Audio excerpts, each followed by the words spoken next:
स्वामी समर्थ कथा 1। श्री स्वामी समर्थ जोडपाच्या मुलाबरोबर गोट्या खेळत होते। स्वामी म्हणतात, जिंकायचं असेल तर नेम अचूक पाहिजे, लक्ष केंद्रित करावं लागतं। खेळ म्हटलं तर गोंगाट तर होणारच। जोडप्पाची सासू पारायण करत असते, तिला त्रास होतो।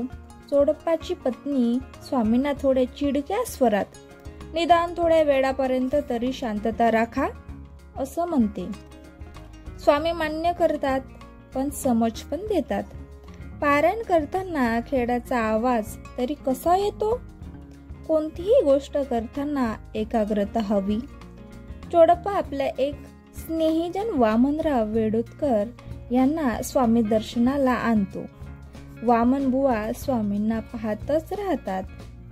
एका मुलाला भूक लागली म्हणून स्वामी आतून घास भरवतात। नैवेद्याचे अन्न आणताना जोडप्पाची सासू विरोध करते, पण स्वामी दुमानत नाही। स्वामी सांगतात, पोथी नुसती वाचू नका, आचरणात आणा। अंधश्रद्धा सोवड यांच्या जास्त नादी लागू नका। जोडप्पाची पत्नी आणि सासू जोडप्पाजवळ तक्रार करतात, पण जोडप्पा काही ऐकत नाही। तिकडे शास्त्री बुवा घोलप स्वामीकडे दगड घेऊन याचं सोनं करा असं सांगतात।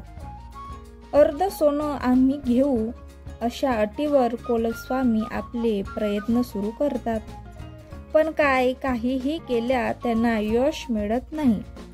त्यांना वाटतं की वामनबुवांनी आपली विद्या हिरवली आहे, म्हणून सूड घ्यायला कोलप स्वामी धर्मशाळेत जातात।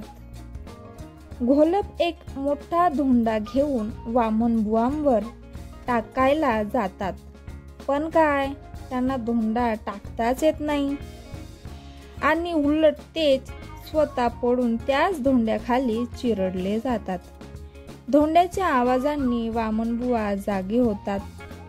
त्यांना लगेचच सर्व प्रकरण कळते। ते मनोमन स्वामींना आपले रक्षण केल्याबद्दल धन्यवाद देतात। काही वेळांनी घोलप जागे होतात। त्यांना स्वामींच्या सामर्थ्याची प्रचिती येते। ते शरणागती पत्करून स्वामींना भेटतात। स्वामी बोध करतात, घोलप आपल्या सिद्धीचा उपयोग आपले प्रस्थ वाढवायला करू नये। अरे आपले सामर्थ्य आणि शक्तीचा उपयोग लोकांच्या कल्याणाकरिता करावा। श्री स्वामी समर्थ।